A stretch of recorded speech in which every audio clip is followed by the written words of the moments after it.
the Washington Post published a egregious editorial that I talk about in the book, and then it was retweeted by one of their popular pundit personalities, Ashley Parker, who started sharing her feelings about crime, talking about how crime was, quote, out of control. Remember that phrase. We're going to get back to that with Trump. She was publicly telling people at a time of historic lows in police reported crime that crime in DC was out of control.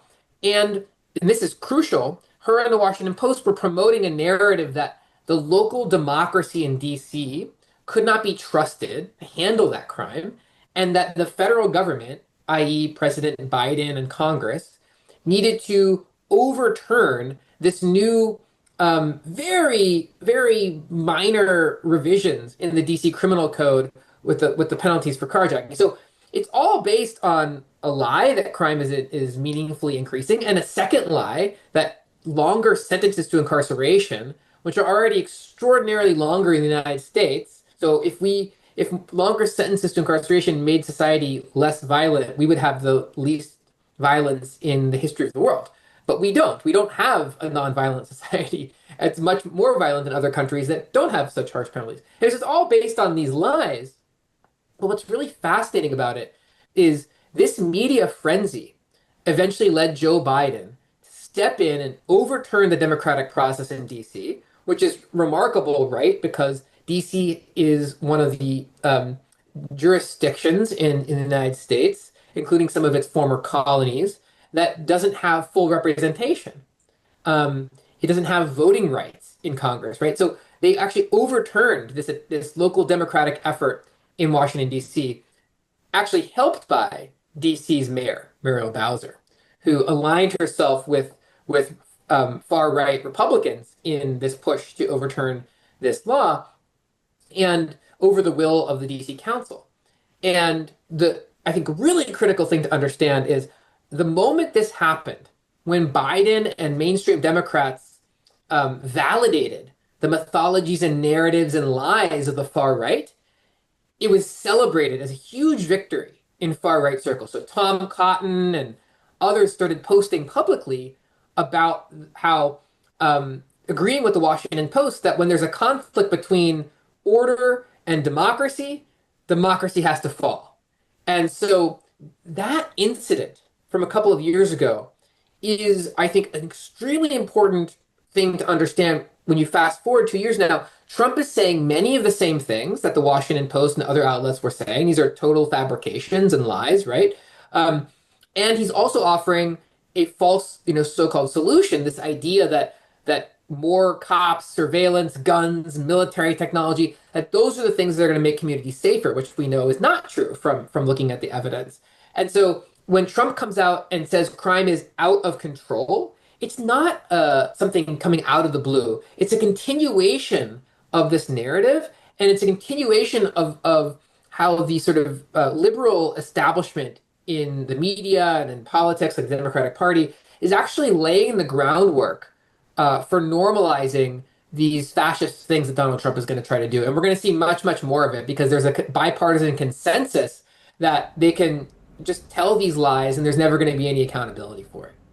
I think that's so important to note. If you hadn't brought it up, I was going to say I'm old enough to remember when I feel like this was Joe Biden's idea. And it was very much framed, especially in the context of the 2024 presidential cycle, as the Democrats needing to kind of prove their tough on crime bona fides, and the silly locals in DC not understanding that there was a bit bigger project at play. It is interesting now to see what I perceive to be more pushback because of the fact of Donald Trump being behind it in a way that I didn't see a sort of kind of a more uniform pushback from, the Democratic aligned talking heads, at least on Twitter, as much as I can, and just, taking the temperature, seeing which way the wind is blowing on social media. Do you expect that to hold? Do you expect there to see the same way that there is more tolerance for, say, protesting the genocide in Gaza now that Donald Trump's the one that's responsible and not Joe Biden? Do you expect there to be a sort of a swing back toward more progressive views on crime, the way that we saw maybe toward the end of 2020 when Donald Trump again was president and the George Floyd protests emerged? That's a hard question. I mean, certainly does seem to be true that when, the party that you most identify with is in office, you tend to have either, less skepticism of state repression because many people sort of, I guess, trust the people in power more under those circumstances. And when the party that you don't identify with in the American two-party system is in power, we tend to see people from the opposite party having more skepticism of what the government is doing, and and and these views tend to not be correlated with any kind of deeper, more fundamental critique of state power in a deeply unequal society, of the punishment bureaucracy, police, prosecutors, prisons, the sort of constellation of for-profit interests that Bianca has written about and studies so meticulously. These institutions are always around. They are determining the policies when both the Democrats and the Republicans are in power. But it is true that you see a lot of mainstream liberals not being consistent in their application of their critique. And so I would expect there to be an opening at this point, just like there was in the first Trump term, to getting more mainstream liberal people to understand the actual functioning of these repressive bureaucracies. And our task, I think, is to ensure that that's not some kind of fleeting flirtation with justice and liberty and equality, but is actually a real profound shift in the actual knowledge people have and the actual feelings they have when they think about what does the state apparatus of violence and repression and these bureaucracies, what do they do in an unequal society? Well, they preserve those distributions of wealth and power. And so you should be just as opposed to them, no matter who is in power in the sort of federal government, because most of this power is actually exercised in the streets every single day all over this country by local armed agents, right? So local police all over the country have way more interactions with people than the sort of federal forces that Donald Trump controls, and their behavior is essentially unchanged no matter who's in the office of president. Is that to say, I mean, what are the real kind of risks and changes that we can anticipate in DC? I mean, is this something, obviously, the trajectory of where this is going is alarming, but what can we expect to see and feel differently here in Washington, D.C. under a federalized police force? And can we expect this same sort of move to happen in other cities, or is it a feature of D.C. not being a state that they're able to wrest control in this way? We're going to see this happening all over the country for a few reasons. Number one, there are huge right-wing organized sort of clusters of support for what Trump is doing among police everywhere. The police are a right-wing force, so we're going to see them being emboldened everywhere. We're also seeing the fraying of the judiciary and the sort of enforcement of constitutional rights that's happening all over the place. The ground is prepared for a massive assault on things that we kind of took for granted in many corners of society. Secondly, I think it's going to get worse in the sense that we've just seen Congress approve the greatest expansion of resources in policing in modern world history. The increase in the ICE budget is more than the entire budget of the Federal Bureau of Prisons. This is a profound shift in our society, and it's going to have huge consequences that people are just not appreciating right now, okay? The third thing that I think is going to get different and worse is that the levels of surveillance and violence and brutality that marginalized communities have gotten used to for many, many, many, many, many years in this country are going to be expanded into other communities that as targets, right? This is sort of one of the things, if you study how authoritarian and fascist governments kind of take over, and you study sort of how they target different populations kind of one at a time and expand the sphere of domination and control beyond traditionally marginalized groups, I think we're gonna start to see much more of that going forward. And so a lot of these liberals, I think, are clocking for the first time that the levels of violence that they were totally okay with, so long as they were being visited on the poorest and most vulnerable people in our society, are now sort of potentially arrayed against people who thought they were safe from state violence forever. And I think that's another way that things are going to change a little bit. And another way that I think the Democratic Party and many mainstream media pundits and liberals just like have been, really inattentive to the history of authoritarian expansion in a way that is going to come back to really, really haunt them. Yeah, first it came for the communists, etc. Okay, Bianca, as I'm listening to Alec talk, I'm reflecting on how much focus has been on the sort of the long game in terms of the ICE, the rounding up of immigrants, the advancing the sort of white nationalist agenda that's always been there, simmering under, not really simmering under the surface, just there, just there as part of Donald Trump's agenda. But I'm also really interested in sort of the profit motive piece of this. When you see these alligator Alcatraz centers being built up, and they look like warehouses, when there's this kind of visual parallel to the Amazon distribution centers that are also concentrated in a certain part of the country. And you hear about the sort of relationship in terms of the lobbying efforts of what is it, Geo Group and some of these huge corporate entities that exist in the private prison space. I do also wonder about the extent to which that, as in addition to the sort of like national white nationalist project, is driving some of the changes that we're seeing across the country, including the proliferation of cop cities. Absolutely. Oh man, there's a lot here in what Alec talked about with relation to exactly your question. So I think as a starting point, let's just know, right, that Geo Group, which is the first private prison company you mentioned and the largest in our country, and Core Civic, which is the second, both of them earn about 2.5 billion in revenues plus every year. And they were the first, Geo Group in particular, was the very first corporation to max out on campaign contributions to the Trump administration. And they didn't just max out as a corporation, but then they used subsidiaries to give more money to super PACs.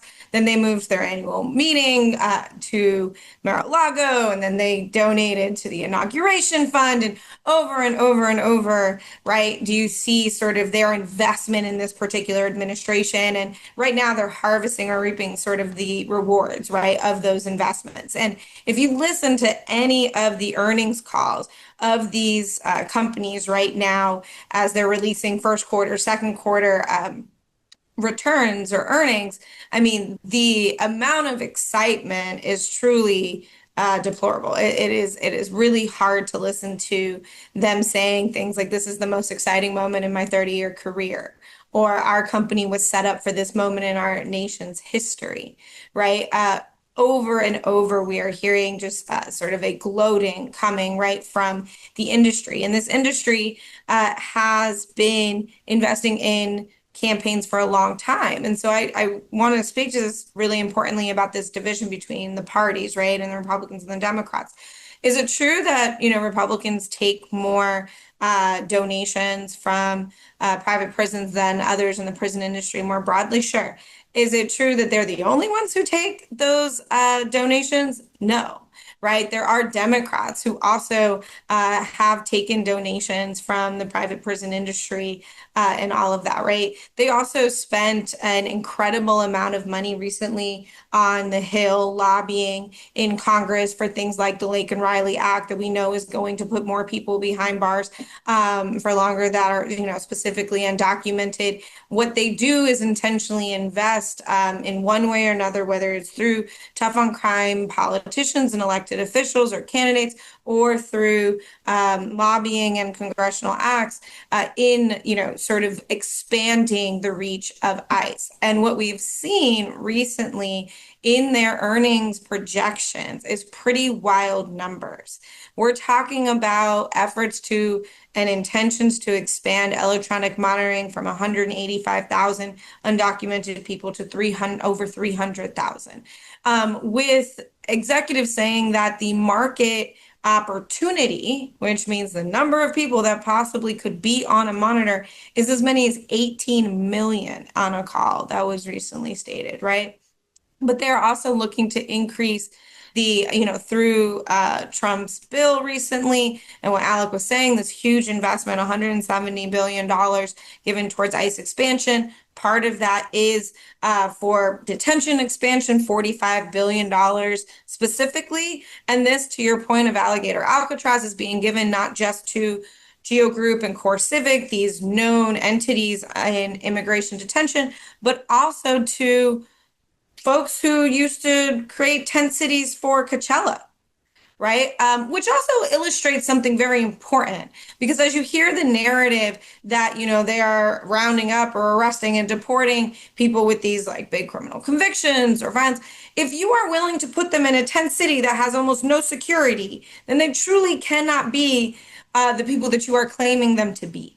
Right? Otherwise, you'd be making us all unsafe, right? And so understanding all of that, and also understanding that in the last administration and the administrations, Biden administration, the Obama administration, immigration detention has, been at peak several times. And importantly, they have chosen not to excise the private industry out of immigration detention. Both the Obama administration and the Biden administration released executive orders to terminate or end or allow to expire contracts with private prisons for the Federal Bureau of Prisons, but refused to extend that to DHS or to ICE because, as they said, that system is too reliant on private prisons. And in fact, today we have as many as 90% of people who are detained in immigration detention are held in a private facility. And so those really need to unwind themselves, because now what you can see is the revenues of these two companies in particular are highly skewed towards ICE, and that is increasing every single year. And so you can see it becomes incredibly insidious. And the last thing I'll sort of say on this, because it's been talked about a bit in the media recently, is the revolving door that allows this to happen between executives at these companies and the government. Not only do we see former ICE directors and deputy directors going to Geo Group and Core Civic, but we see the reverse happening all the time as well. And in fact, one of the senior sort of executives in ICE right now formerly worked for Geo Group and actually had to get a waiver from federal ethic rules to be able to work on the same contract as their former employer, which is otherwise barred. And so like all of this stuff is happening, and it should be not surprising. These people are just friends. They're homies across the line, regardless of who they're working for. Okay, there's so much there, Bianca. Okay, for one, help me understand why it is that the immigration detention centers are so disproportionately private as opposed to government run. Yeah, absolutely. It's I think there's a few different reasons. One, it's a historical reason. So the actual very first private prisons in the country were immigration detention centers in the 1980s.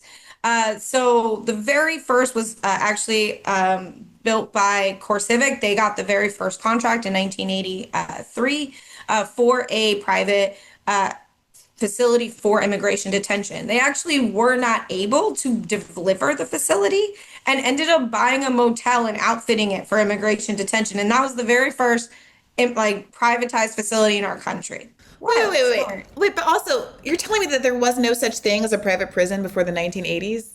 No, there was no such thing as a private prison before the 1980s. That very first one was an immigration detention facility in 1983, 1984. And then Geo Group emerged on the scene right after, a year later. And so that was sort of the initiation of private prisons. And over the history of private prisons, ICE and the federal government has come to rescue that industry over and over and over again, even when states and other systems have chosen to move away from it. And so that's a big reason that this persists today, and that there's a bigger move towards ICE, is because states are increasingly moving away from private prisons. In fact, just this year, Texas legislature, the state of Texas has otherwise used private prisons for many decades now, as they are just more popular down in the South than they are in the North and the West.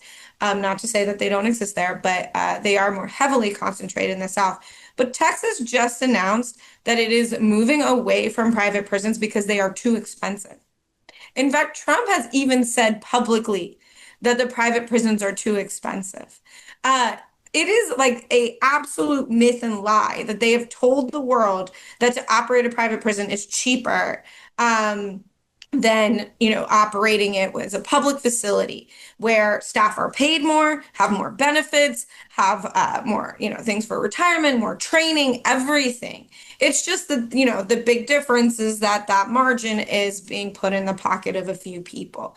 But that is, it is those kind of combination of things, plus all the funding that's moving into ICE and the reluctance to get away from immigration detention.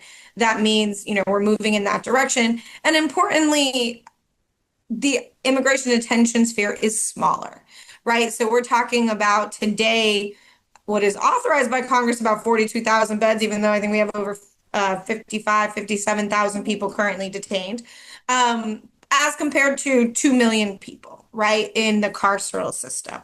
So understanding that difference. And the last thing is that they've also been investing in other parts of the ICE continuum. So there's detention, but then there's also transportation and electronic monitoring. So Geo Group that's just ankle bracelets, to be clear. Right. So ankle monitors, that's right. So Geo Group is the exclusive contractor to ICE for ankle monitors. And it's not just ankle monitors. It could be software on your phone. It could be a watch. It could be a number of different things that they're doing. But for that program, then there's the detention component that we've been talking about. And then finally, there's the deportation component. These companies now have air fleets, vans, buses, everything to help with the actual deportation. And so they're embedding themselves in this. And a lot of that is for that historical reason, the fact that the states are rejecting it, and because it's actually quite expensive and the outcomes are terrible. And also what I was mentioning earlier, which is that nepotism that happens between the industry and the federal government. Bianca, with all the dodging going on and the concern about waste in the government, how much scrutiny has there been on what percentage of the federal grants to fund this whole detention ecosystem are actually going to doing the job that I obviously don't agree with, but the job of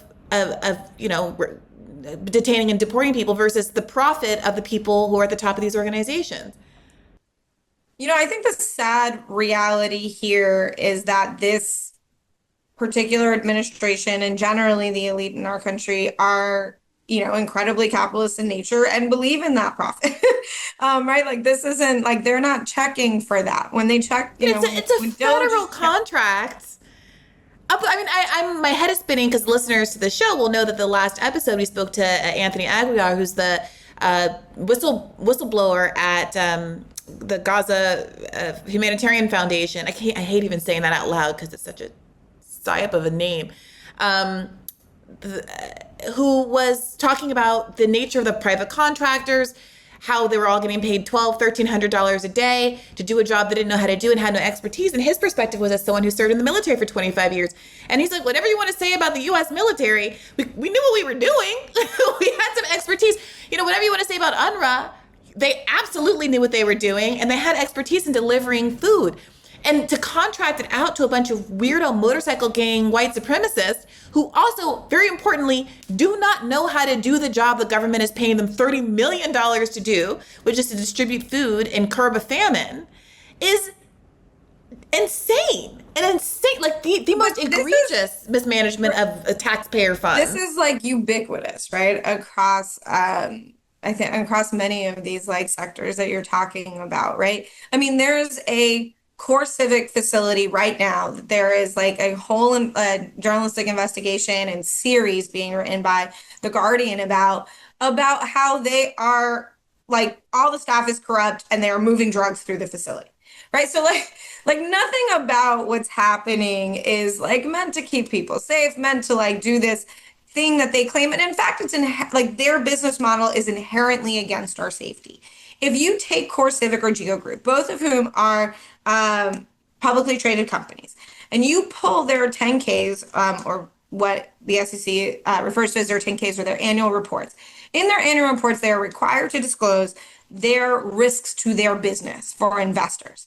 And within those risks to their business, one of them is a reduction in crime.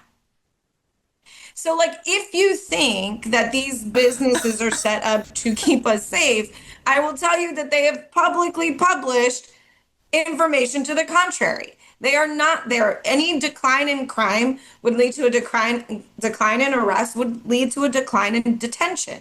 And that hurts their business model. And it's literally in their own, like, handwriting, right? But the fear, I think sometimes when we focus on just like how expensive it is and not the underlying, desire to confine people and other people and like do this, is that we see what's happening now, which is these contracts that Trump is signing with other countries like El Salvador, right, and Sudan and others, to hold people in third nation countries. Because, and he said exactly out of his own words, we need this because the private prisons are too expensive. Hey YouTube, thanks for watching. Just a reminder that this is a podcast. You can catch an extra premium episode every Monday for $5 a month at patreon.com/badfaithpodcast. That's patreon.com/badfaithpodcast for $5 a month, an extra episode every week. Additionally, please do consider liking this video, subscribing to this channel. It helps us out. It helps independent media beat the algorithm. We appreciate you. And as always, keep the faith.